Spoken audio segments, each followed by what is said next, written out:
ಇವತ್ತೇನು ಮಾಡ್ತಿದ್ದೀರಿ? ಇವತ್ತು ಚಿಕನ್ ಸಾಂಬಾರು ಮಾಡ್ತಾ ಇದ್ದೀನಿ.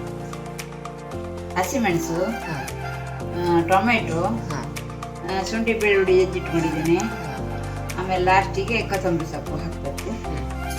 ಕೊತ್ತಂಬರಿ ಮತ್ತು ಪುದೀನ ಎರಡು ಒಟ್ಟಿಗೆ ಹಾಕಿ ಮಾಡಿ. ನೀರನ್ನು ಮಾಡಲಿಕ್ಕೆ ಏನೆಲ್ಲ ಹಾಕ್ಕೊಳ್ಬೇಕಂದ್ರೆ ಮೆಣಸು, ಕೊತ್ತಂಬರಿ, ಜೀರಿಗೆ, ಸಾಯಿ ಜೀರಿಗೆ, ಚಕ್ಕೆ, ಲವಂಗ, ಕಾಳುಮೆಣಸು, ಆಮೇಲೆ ಗಸಗಸೆ, ಆಮೇಲೆ ಇದು ಕಾಳುಮೆಣಸು ಆಯ್ತಾ? ಆಯ್ತಾಯ್ತು. ಬೆಳ್ಳುಳ್ಳಿ, ಈರುಳ್ಳಿ ಮತ್ತೆ ಅದು ಚಕ್ಕೆ, ಚಕ್ಕೆ, ಲವಂಗ ಹಾಕಿದ್ದೀರಾ? ಚಕ್ಕೆ, ಲವಂಗ, ಏಲಕ್ಕಿ, ಮತ್ತೆ ದಗಡ್ ಪುಡಿ. ಓಕೆ, ನಾವೀಗ ತುಪ್ಪದಲ್ಲಿ ಫ್ರೈ ಮಾಡಿದ್ದೀವಿ ಈರುಳ್ಳಿ ಇದೆಲ್ಲ ಸ್ವಲ್ಪ ಮಾಡಿಕೊಂಡು ತುಪ್ಪದಲ್ಲಿ ಮತ್ತೊಂದ್ಸಲ ಫ್ರೈ ಮಾಡಬೇಕು. ಓಕೆ,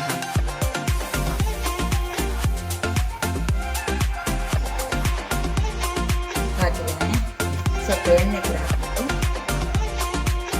ಕೊಬ್ಬರಿ ಎಣ್ಣೆ. ಕೊಬ್ಬರಿ ಎಣ್ಣೆ ಯೂಸ್ ಮಾಡ್ತಾ ಇದ್ದೇವೆ ನಾವು. ತುಪ್ಪ ಜೊತೆಗೆ ಎಣ್ಣೆ ಹಾಕಿ ಕೊಬ್ಬರಿ ಎಣ್ಣೆ ಯೂಸ್ ಮಾಡ್ತಾ ಇದ್ದೇವೆ. ಇದು ಅಜ್ಜಿ ಶೈಲಿಯ ಚಿಕನ್ ಸಾಂಬಾರ್. ನೀವು ಸಹ ಮನೆಯಲ್ಲಿ ಮಾಡಿ ಟ್ರೈ ಮಾಡ್ಬೋದು. ಹಾಗೆ ಯಾರೆಲ್ಲ ನಮ್ಮ ಚಾನಲ್ ಫಸ್ಟ್ ಟೈಮ್ ನೋಡ್ತಾ ಇದ್ದೀರಾ, ಲೈಕ್ ಮಾಡಿ, ಶೇರ್ ಮಾಡಿ, ಸಬ್ಸ್ಕ್ರೈಬ್ ಮಾಡಿ. ಓಕೆ, ಹಾಗೆ ಕಮೆಂಟ್ ಕೂಡ ಮಾಡಿ.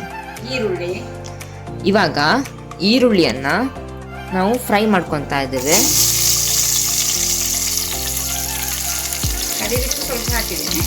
ಓಕೆ, ನಾವು ಈ ಮಿಕ್ಸಿ ರನ್ ಮಾಡಲಿಕ್ಕೆ ಸ್ವಲ್ಪ ಈರುಳ್ಳಿ ಹಾಕಿ ನಾವು ತುಪ್ಪದಲ್ಲಿ ಫ್ರೈ ಮಾಡ್ಕೊಂಡಿದ್ದೇವೆ. ಇವಾಗ ಈರುಳ್ಳಿಯನ್ನು ಫ್ರೈ ಮಾಡೋಣ. ಈರುಳ್ಳಿ ಜೊತೆಗೆ ಸ್ವಲ್ಪ ಶುಂಠಿ ಬೆಳ್ಳುಳ್ಳಿ ಜಜ್ಜಿಟ್ಕೊಂಡಿದ್ದೇನೆ. ಓಕೆ, ಅದು ಸಹ ಹಾಕಿದ್ರಾ? ಇಲ್ಲ ಅಲ್ಲ, ಹಾಕಿಲ್ಲ.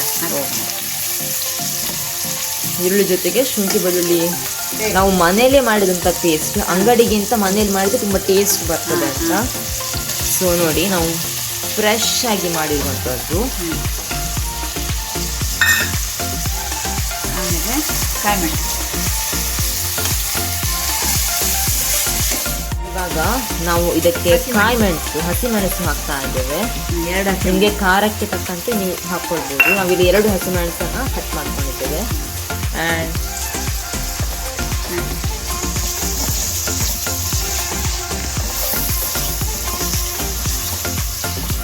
ಇದನ್ನು ಫ್ರೈ ಮಾಡ್ಕೊಳ್ಳೋಣ. ಹಾಗೆ ಇದರಲ್ಲಿ 1 ಕಪ್ ಟೊಮ್ಯಾಟೊ ಉಂಟು. 2 ಟೊಮೆಟೊ ಕಟ್ ಮಾಡ್ಕೊಂಡಿದ್ದೇವೆ. ಅದನ್ನು ಕೂಡ ಇದಕ್ಕೆ ಹಾಕಿ ಫ್ರೈ ಮಾಡ್ತಾ ಇದ್ದೇವೆ.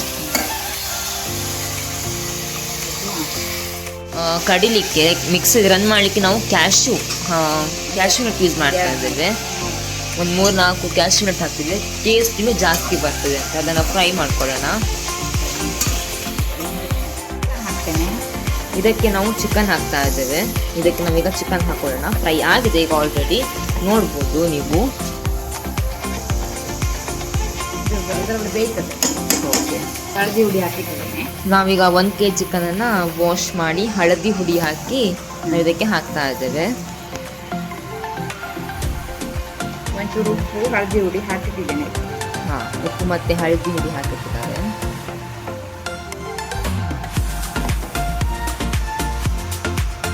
ನೋಡ್ಬೋದು. ಇದನ್ನು ನಾವು ಮೇಲೆ ಕೆಳಗೆ ಮಾಡೋಣ. ನಾವು ಇದನ್ನು ಮಿಕ್ಸ್ ಮಾಡ್ಕೊಳ್ಳೋಣ. ಚಂದ ಮಾಡಿ ಮಿಕ್ಸ್ ಮಾಡ್ಕೊಳ್ಳೋಣ.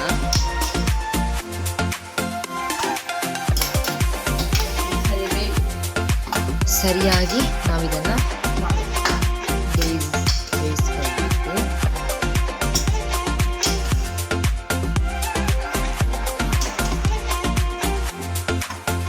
15 ನಿಮಿಷ ನಾವು ಹೀಗೆ ಬೇಯಿಸ್ಕೊಳ್ಳೋಣ. ಇವಾಗ ನಾವು ಮಿಕ್ಸಿಯಲ್ಲಿ ಏನೆಲ್ಲ ಹಾಕಿ ರನ್ ಮಾಡಬೇಕು, ಯಾವ ರೀತಿ ಮಾಡಬೇಕಂತ ನೋಡೋಣ. 15 ನಿಮಿಷ ಬೇಯಿಸ್ಕೊಳ್ಳೋಣ. ಓಕೆ, 15 ನಿಮಿಷ ಬೇಯಿಸಿ 15 ನಿಮಿಷ ಬೇಯಿಸಿ ನಾವು ಬಂದ್ ಮಾಡಿಡೋಣ. ಆಮೇಲೆ ನಾವಿಲ್ಲಿ ತೆಂಗಿನಕಾಯಿ ಹಾಲು ತೆಗೆಯೋಣ. ತುಂಬ ಟೇಸ್ಟ್ ಕೊಡುತ್ತೆ ಚಿಕನ್ ಸಾಂಬಾರು. 15 ನಿಮಿಷ ಆಗಿದೆ. ಈಗ ಬೆಂದಿದೆ ಚಿಕನ್ಸ್ ಎಲ್ಲ ಸರಿಯಾಗಿ ಚಂದ ಮಾಡಿ ಬೆಂದಿದೆ.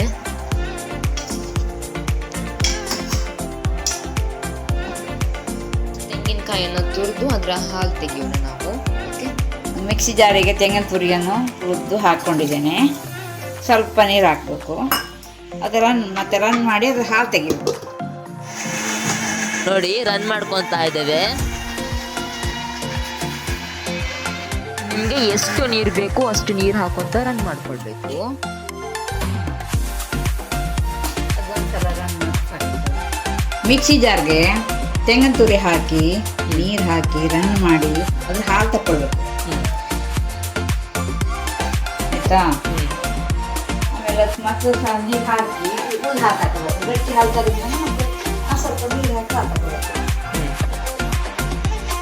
ಈ ಹಾಲು ಕಡಿಲಿಕ್ಕೆಲ್ಲ ಬೇಕು, ಮಸಾಲೆ ಕಡಿಲಿಕ್ಕೆ. ಈ ಹಾಲು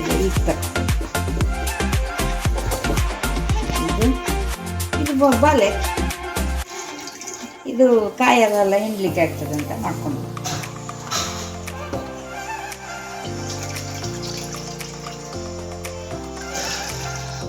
ಮಸಾಲೆ ಎಲ್ಲ ರನ್ ಮಾಡಬೇಕು.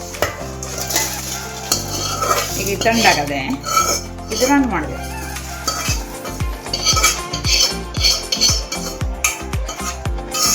ಇದಕ್ಕೆ ತೆಂಗಿನ ಹಾಲಂದು ಲಾಸ್ಟಿಗೆ ನೀರು ಹಾಕಿ ರನ್ ಮಾಡಬೇಕು. ಗಟ್ಟಿ ಹಾಲು ತೆಗೆದಿಟ್ಕೊಂಡು ಎರಡನೇ ಸಲ ಹಾಕಿ ತೆಗೆದ ಹಾಲ ನೀರು ಅದೇ ನೀರಲ್ಲಿ ರನ್ ಮಾಡೋದು.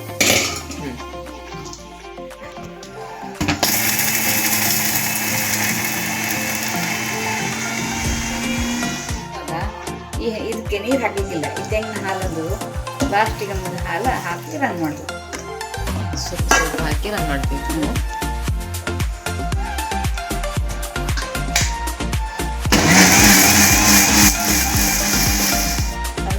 ತುಂಬ ನೈಸ್ ಆಗಬೇಕಲ್ಲ, ಅದು ಸ್ವಲ್ಪ ನೀರು ತೆಂಗಿನ ಹಾಲು ಹಾಕೊಂತ ಕಡಿಬೇಕು. ಮಸಾಲೆ ತುಂಬ ನೈಸ್ ಆಗಬೇಕು, ಸಣ್ಣದಾಗಬೇಕು ತುಂಬ. ಅದಕ್ಕೆ ಸ್ವಲ್ಪ ತೆಂಗಿನಕಾಯಿ ಹಾಲು ಹಾಕ್ತಾ ಕಡಿಬೇಕು. ಲಾಸ್ಟಿಗೆ ಹಾಲು ಗಟ್ಟಿ ಹಾಲು ಬೇರೆ ತೆಗೆದಿಟ್ಕೊಂಡು ನೋಡಿ ಈ ಥರ ನೈಸ್ ಆಗಿ ಕಡ್ಕೊಳ್ಬೇಕು. ಮಸಾಲೆ ಕಡ್ದಾಗಿದೆ. ಈಗ ಚಿಕನ್ಗೆ ಹಾಕಿ ಮಿಕ್ಸ್ ಮಾಡ್ತೇನೆ.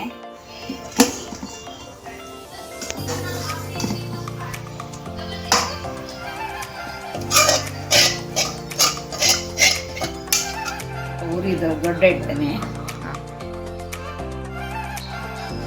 ಸಿಮ್ಮಲ್ಲಿತ್ತು ಅವಾಗ.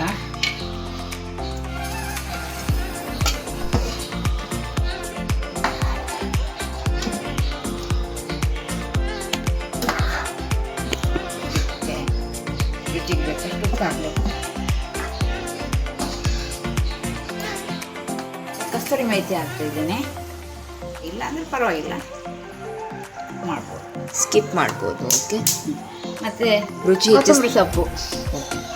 ಈಗ ನಮ್ಮ ಕೊನೆಯ ಇಂಗ್ರೀಡಿಯೆಂಟ್ ಕೊತ್ತಂಬರಿ ಸೊಪ್ಪು ಹಾಕೋಣ.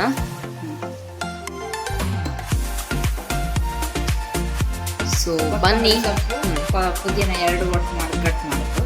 ಓಕೆ, ಸೊ ಬನ್ನಿ ಇದನ್ನು ಸರ್ವ್ ಮಾಡೋಣ. ಚಿಕನ್ ಸಾಂಬಾರು ರೆಡಿಯಾಗಿದೆ. ಒಮ್ಮೆ ಲೈಕ್ ಮಾಡಿ ಇಷ್ಟ ಆದರೆ ಮನೆಯಲ್ಲಿ ಟ್ರೈ. ಎಲ್ಲರಿಗೂ ಥ್ಯಾಂಕ್ ಯು.